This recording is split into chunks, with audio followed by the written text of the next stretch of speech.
अस्सलाम वालेकुम रहमतुल्लाहि व बरकातुहू। प्यारी प्यारी इस्लामी बहनों और भाइयों को इस्लामी चैनल में खुश आमदीद।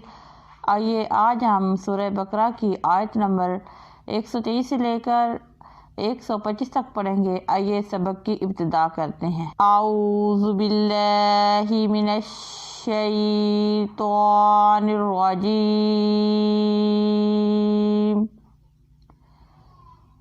बिस्मिल्लाहिर्रहमानिर्रहीम।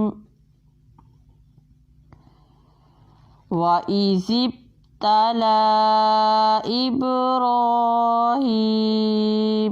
रब्बुहु बिकलिमातिन फअतम्महुन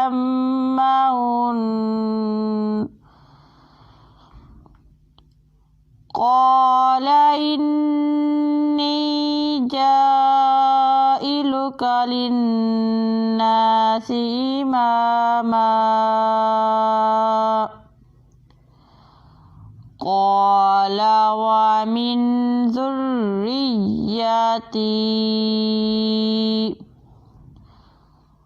قال لا ينال عهد الظالمين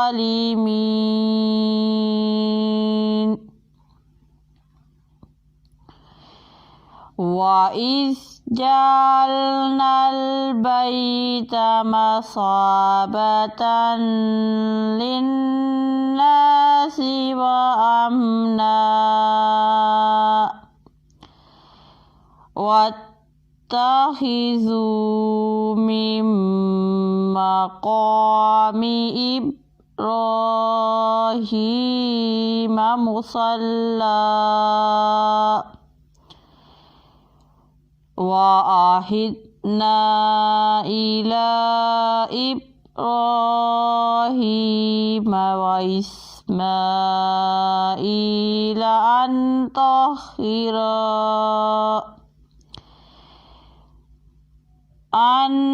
طهر بيتي للطائفين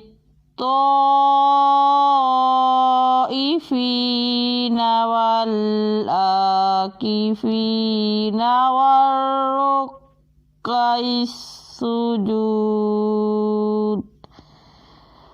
आइए इसी सबक अब हम एक एक हर्फ करके पढ़ेंगे। बिस्मिल्लाहिर्रहमानिर्रहीम। वइज़िब्तला इब्राहीम रब्बुहु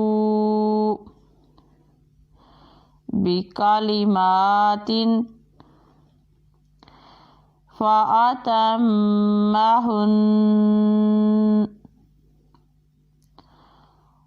قال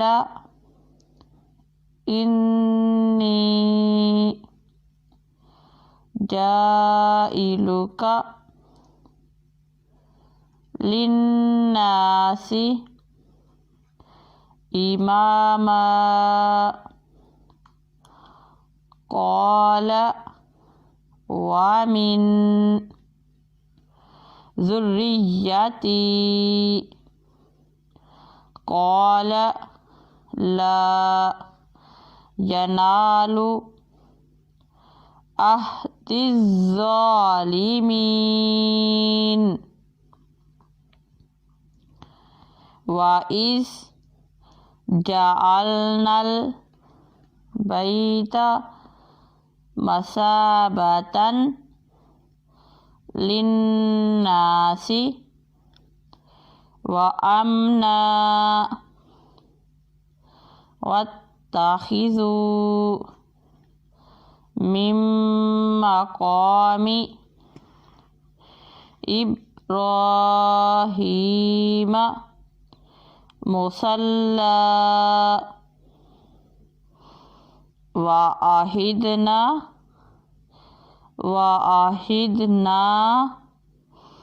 إلى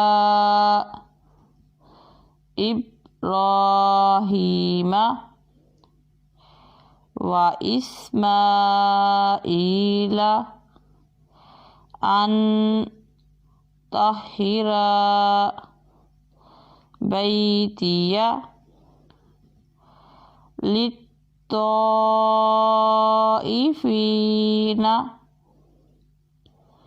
वल आकिफीना